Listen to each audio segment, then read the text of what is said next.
बिस्मिल्लाहिर्रहमानिर्रहीम, अस्सलाम वालेकुम। मैं हूं दिशान अहमद सिद्दीकी। आप देख रहे हैं सबसे पहले पाकिस्तान। झूठी खबरें फैलाने वाले और सोशल मीडिया पे झूठी पोस्टें अपलोड करने वाले यूट्यूबर्स और सोशल मीडिया एक्टिविस्ट हो जाएं होशियार। हुकूमत पाकिस्तान ने उठा लिया है अब डंडा।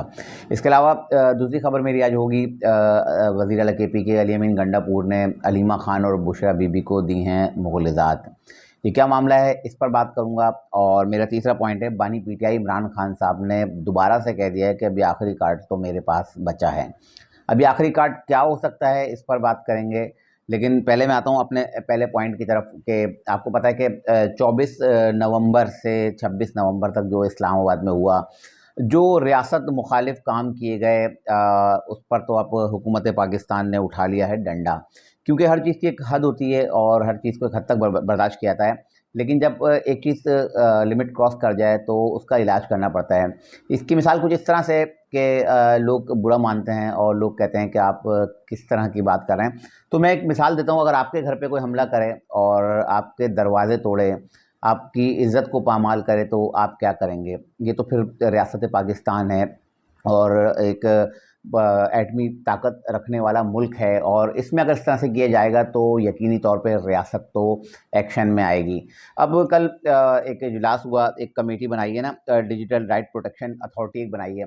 तो एक उसका इजलास था और इसमें वज़ीर आज़म पाकिस्तान भी शरीक थे और इनको जो है ब्रीफ किया गया और इनको बताया गया कि ये जो सारी जो 24 से 26 नवंबर तक जो सारे मामलात किए गए और जो इस्लामाबाद पे यलगार किया गया और इस्लामाबाद पे एक हमला किया गया, KP के पेशावर से एक जत्था चला और जो इस्लामाबाद पे हमलावर हुआ।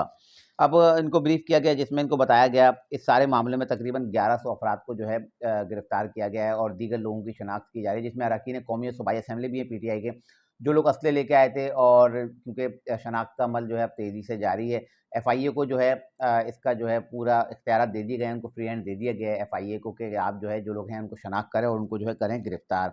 अच्छा, इसके अलावा 139 लोगों की लिस्ट भी दी गई, वज़ीर आज़म साहब को पेश की गई। ये वो लोग हैं 139 जिनकी शनाख्त ही नहीं हो रही, यानी कि ये लोग पाकिस्तानी नहीं हैं, ये गैर मुल्की हैं। इनकी पाकिस्तान के किसी भी रिकॉर्ड में इनका डेटा ही नहीं आ रहा, यानी कि पाकिस्तान तहरीक इंसाफ की सहूलतकारी हो रही है। बैरून मुल्क बैठे मुल्क दुश्मन अनासिर जो हैं वो लोग कर रहे हैं इनकी सहूलतकारी। अब इस पर वज़ीर आज़म ने जो है कहा है कि बेलारूस के सदर की आमद के मौके पर इस तरह का अमल करना यकीनी तौर पर यह मुल्क दुश्मनी का सबूत है और ऐसे किसी भी शख्स को नहीं छोड़ा जाएगा, किसी भी अनासर को नहीं छोड़ा जाएगा जिन्होंने जो है ये एहतजाज किया, ना सिर्फ एहतजाज किया बल्कि हमलावर हुए हैं। और हमलावर होके जो उनके पास जदीद असले थे सबने देखे। और जिस तरह से PTI के लोग दावा करते हैं कि रियासत ने फायरिंग की और मशीन गनों से फायरिंग की। अब पाकिस्तान तहरीक इंसाफ के लोग कह रहे हैं ना मशीन गनों से फायरिंग की। अगर मशीन गनों से फायरिंग करते तो बड़ी तादाद में हलाकतें होती हैं और अब तक तो कुछ भी सामने नहीं आया। और यही वजह है कि झूठी खबरें सोशल मीडिया फैलाई जा रही हैं ना, इन्हीं को कंट्रोल करने के लिए अब ये सारे मामलात किए जा रहे हैं। तो FIA ने तहकीकात का दायरा वसी करते हुए अब तक तकरीबन 924 जो है सोशल मीडिया अकाउंट्स जो है उसका जो है उन्होंने जायज़ा लिया है और ये 924 अकाउंट्स जो है इस वक्त सामने आए हैं। और ये 924 अकाउंट जो है बलूचिस्तान से ऑपरेट हो रहे हैं, जो पाक फ़ौज और रियासत मुखालिफ जो पोस्टें हो रही हैं इसके लिए जो है इस्तेमाल हो रहे हैं। अगर हम बात करें पंजाब की और KPK की और सिंध की, तो हज़ारों की तादाद में ये अकाउंट्स जो है मंज़िल-आम पे आए हैं। अब इन सब के खिलाफ हो रही है कार्रवाई और FIA ने अपने जो है इन्वेस्टिगेशन का दायरा वसी किया है और इन तमाम लोगों की जो है ना स्क्रूटनी की जा रही है और इन लोगों को खिलाफ जो है अब कार्रवाई के लिए जो है अब तेज़ी लाई जाएगी और जो भी कानूनी कार्रवाई होती है, जो एक तरीक़ेकार होता है, उसको जो है अमल किया जाएगा।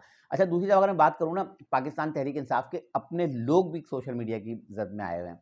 अगर हम बात करें ना कि पाकिस्तान तहरीक इंसाफ के लोग बैरिस्टर गौहर के खिलाफ एक प्रोपेगेंडा शुरू किया हुआ है, बुशरा बीबी के खिलाफ शुरू किया हुआ है।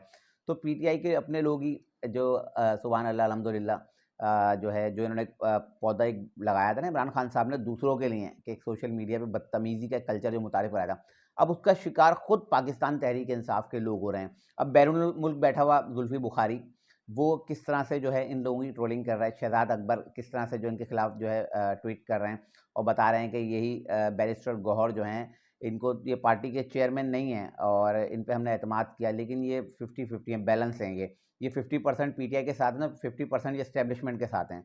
यानी कि PTI के अपने लोग और PTI के खिलाफ जो है ये सारे मामलात किए जा रहे हैं। तो PTI खुद इसका शिकार है और जुल्फ़ी बुखारी जो UP में बैठे हुए हैं और वो इनके खिलाफ बड़ी ज़बरदस्त ट्रोलिंग कर रहे हैं। और क्यों कर रहे हैं, वो बुशरा बीबी के साथ मिले हुए हैं ना, तो बुशरा बीबी उनसे राब्ते में हैं और बुशरा बीबी उनको अहकामात देती हैं, वहाँ से वो धनाधन अपनी जो पोस्टें करना शुरू कर देते हैं। तो इन तमाम लोगों के खिलाफ जो है अब रियासत ने डंडा उठा लिया है और इनके खिलाफ की जाएगी सख्त कार्रवाई।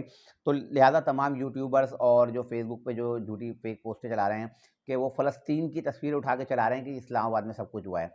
तो इमरान खान साहब जो है अब उनसे भी मुलाकात हुई बैरिस्टर गौहर साहब की, और बैरिस्टर गौहर साहब ने जब उनको बताया सारा मामला कैसे इस तरह है, तो उन्होंने भी कहा कि ठीक है, पार्लियामेंट में अपने सारे मामलात उठाओ, पार्लियामेंट में आप बात करो। लेकिन दूसरी तरफ जब अलीमा खान से खान साहब की मुलाकात होती है, तो वो अलीमा खान कहती हैं कि मैंने इमरान खान साहब को बताया, तो इमरान खान साहब ने कहा कि ये तो लाल मस्जिद जैसा वाक़या है, इसको आप इंटरनेशनल लेवल पर इस मामले को उठाओ। यानी कि अब किस पे बंदा यकीन करे? सोशल मीडिया पे एक तरफ बैरिस्टर गौहर की जो प्रेस कॉन्फ्रेंस आपके सामने, दूसरी तरफ अलीमा खान के हवाले से पोस्टें की जाती हैं या वो बात करती हैं कि जो है इमरान खान साहब तो कहते हैं ये तो अलीमा खान सॉरी ये लाल मस्जिद से बड़ा सानिया है, तो आप जो है इसको इंटरनेशनल मीडिया बढ़ाओ। यहाँ तक कि अब इमरान खान साहब ने अब कल बात की, उन्होंने कहा 1971 से तशबीह देते हैं इस सारे मामले को। इसके अलावा उन्होंने तो आसिम मुनीर साहब को जनरल याहिया खान से भी मिला दिया कि ये याहिया खान पार्ट 2 है। तो अब खुद इन लोगों पीटीआई वालों को भी नहीं पता कि सच्चे बयान किसका है, या तो जो अलीमा खान कह रही हैं वो बात सही है या बैरिस्टर गौहर जो कह रहे हैं वो सही है। तो बहरहाल अब ये इनके सारे मामलात हैं और पीटीआई के सपोर्टर्स बेचारे खुद परेशान हैं कि हमने किसकी बात पे भरोसा करना है, हमने सुननी किसकी है। तो वो बेचारे खुद कशमकश में हैं, तो इसलिए हुकूमत ने उन बेचारों का जो है हल ढूँढ लिया। उन बेचारों को वो कन्फ्यूजन रहती है, उसके लिए तो हुकूमत ने कहा ठीक है, अब सिर्फ सच्ची खबरें आएँगी, झूठी खबरें फैलाने वालों का सॉफ्टवेयर अपडेट हो जाएगा, तो उसके बाद पीटीआई के जो चाहने वाले हैं उनको भी अब सच्ची खबरें ही मिला करेंगी। अच्छा, दूसरी खबर थी अली अमीन गंडापुर के हवाले से कि एक इजलास हुआ केपीके में, और उस इजलास में जो है अली अमीन गंडापुर ने बुशरा बीबी और अलीमा खान को दी हैं गंदी-गंदी गालियाँ। अच्छा, ये मैं नहीं कह रहा, कहीं आप सोचिए कि मैं कह रहा हूँ, ये खबर है। तो पाकिस्तान तहरीक-ए-इंसाफ के एक यूट्यूबर हैं आदिल राजा, जो बैरून मुल्क बैठे हुए रियासत के खिलाफ जो है बकवास करते हैं ना, फ़ौज के खिलाफ बकवास करते हैं। उनका एक ट्वीट है, आप मेरे पीछे देख रहे होंगे, तो उन्होंने एक ट्वीट किया है जिसमें उन्होंने कहा कि पीटीआई के मुसद्दिका ज़राए के मुताबिक अब से कुछ देर पहले पॉलिटिकल कमेटी के मीटिंग में अली अमीन गंडापुर ने बुशरा बीबी और अलीमा खान को गंदी-गंदी गालियाँ दी हैं। अब क्या करें? अब ये आदिल राजा जो बैरून मुल्क बैठा हुआ है, अब वो ये सारे बातें बता रहा है, मैं थोड़ी कह रहा हूँ। अच्छा, इस हवाले से एक ऑडियो लीक भी है जो गंडापुर के हवाले से जो मंसूब की जा रही है कि गंडापुर ने जो है बुशरा बीबी और अलीमा खान को गालियाँ दी। लेकिन मुझे नहीं लगता, क्योंकि अली अमीन गंडापुर तो बुशरा बीबी को सिक्योर कर रहे हैं, सेफ कर रहे हैं, वो तो बचा रहे हैं। और दूसरी तरफ क्योंकि बस जो मुझे समझ में आती है, ये समझ में आता है कि ये एक झूठी खबर हो सकती है, क्योंकि अली अमीन गंडापुर तो बेचारे बीच में फँस गए, वो अलीमा खान की माने या बुशरा बीबी की माने, क्यों बुशरा बीबी खान साहब की अहलिया और अलीमा खान उनकी बहन। अब क्या करें, तो ये फँसे हुए हैं सारे मामलात, और मुझे नहीं लगता कि इस खबर में कोई इतनी ज़्यादा सदाकत होगी कि अली अमीन गंडापुर जो है बुशरा बीबी को गालियाँ दें, उनकी इतनी हिम्मत मुझे लगती नहीं है। लेकिन अब इनके यूट्यूबर ये आदिल राजा, जिसको ये लोग बहुत ज़्यादा फ़ॉलो करते हैं और बहुत ज़्यादा चाहते हैं कि भई ये तो बड़ी सच्ची खबरें देता है। अब ये सच्ची खबरें हैं तो फिर अब आप देख लीजिए, जो मैंने बताया ना अभी कि अपने सोशल मीडिया एक्टिविस्ट जो हैं उनसे तो खुद पीटीआई के लोग परेशान हैं। बैरिस्टर गौहर, सलेमान अकरम राजा, सलमान सफदर, जब ये मिल के आए इमरान खान साहब से, अलीमा खान को मिलने नहीं दिया गया, तो इनके खिलाफ इतनी ज़बरदस्त किस्म की ट्रोलिंग की गई और इनको कहा कि अलीमा खान को तो मिलने नहीं दिया। इनको क्यों मिलने दिया? ये एस्टेब्लिशमेंट के आला कार हैं और ये बिल्कुल जो है उनसे जो मफ़ाहमत चाहते हैं, मफ़ाहमती पॉलिसी लेके चल रहे हैं। तो अब बेचारे खुद परेशान हैं। बल्कि एक इनकी मीटिंग भी हुई थी पीटीआई वालों की। उस मीटिंग में जो है इन्होंने खुद ये बात जो है वहाँ ज़ेरे बहस आई थी कि हमें अपने ही यूट्यूबर से जो मज़ाहमत का सामना करना पड़ रहा है और हमारे खिलाफ भी ट्रोलिंग शुरू कर दी गई है।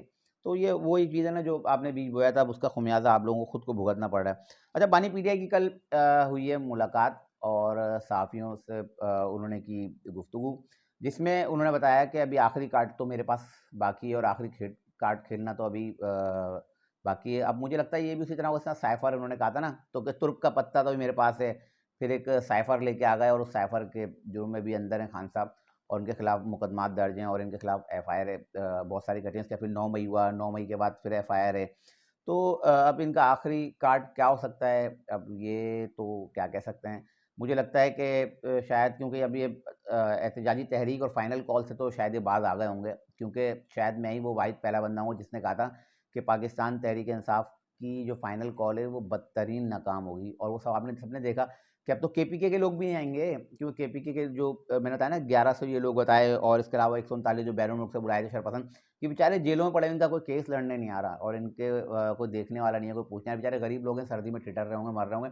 अब तो मुझे लगता है केपीके से भी लोग निकलेंगे, बाकी सिंध, बलूचिस्तान और पंजाब से तो कोई निकला ही नहीं था।